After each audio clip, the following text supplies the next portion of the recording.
Today we are going to discuss about soil conservation and the methods used for soil conservation. Now we all know that soil is something very important to us. We are all dependent upon soil for plant growth, and plants are the only things or the organisms which are present on earth which can make food for their own selves. So we are all dependent upon the plants. So for plants to grow on earth, we need soil, and that is why soil conservation is necessary. Now, what is soil conservation? Now, we say that soil is a non renewable natural resource that is necessary for plant growth. So, it cannot be renewed. Okay, it's non renewable. We must conserve our soil.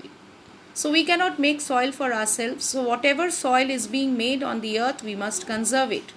Soil conservation is a method to maintain the fertility of the soil by protecting the soil from erosion and also from the loss of nutrients.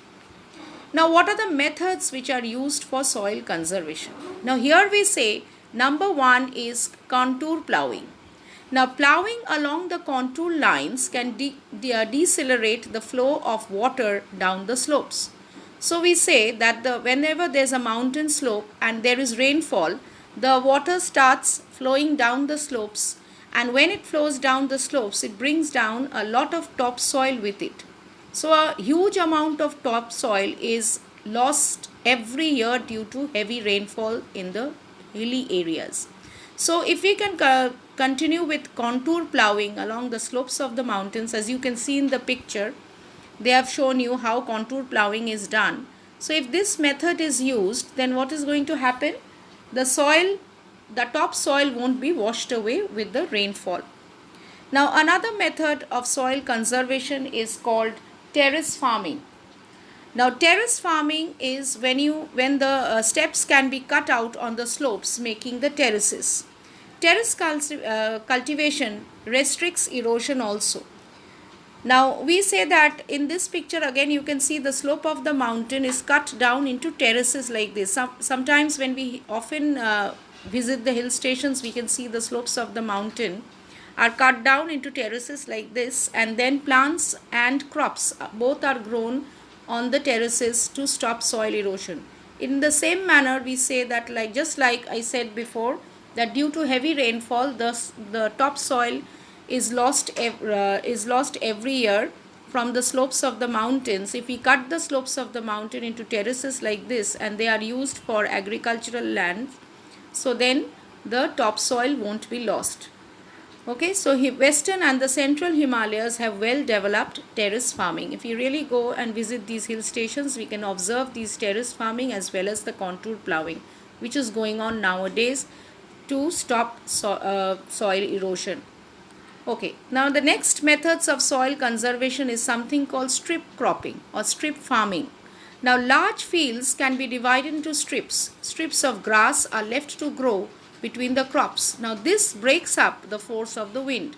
Now as you see in this picture, there are strips. Can you see over there in the picture? The agricultural land is divided into strips, and in between the agricultural crops there are rows of grasses, which the roots of the grasses bind the soil also, and then they are breaking up the force of the wind. When the winds are blowing too high, then they stop the winds and break up their force. So that is also how soil erosion can be stopped. Now the fourth point we say is shelter belts. Now what are shelter belts? Now planting lines of trees to create shelter also works in a similar way. Rows of such trees are called the shelter beds. Now these shelter belts have contributed significantly to the stabilization of sand dunes and in stabilizing the desert in the western India. So you can see in the picture there are shelter beds of trees which have been planted just along the farms. Okay, the farming is going on over here. Agricultural crops are being grown, and then there is a belt of trees which are grown over here. So that is called shelter belts. They help the winds to stop the speed of the winds when they are blowing. So that is also helping in the desert region as well as in the western part of India. Now the next methods of soil conservation which are used nowadays is conservation tillage, where the residuals from the previous year's crops are left in place to prevent soil erosion. Now this includes no tillage. Now what does it mean by residues from previous year's crops? Now you can see in the picture that new crops are being grown which are green in color, and the brown that hay that you see over there are the residues of the previous year's crops.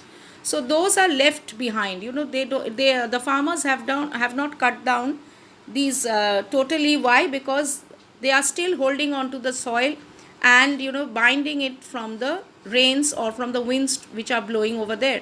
So that is why it is called conservation tillage, because for tillage purpose only the residue of the crops of the previous year are left behind, so that it helps in soil conservation.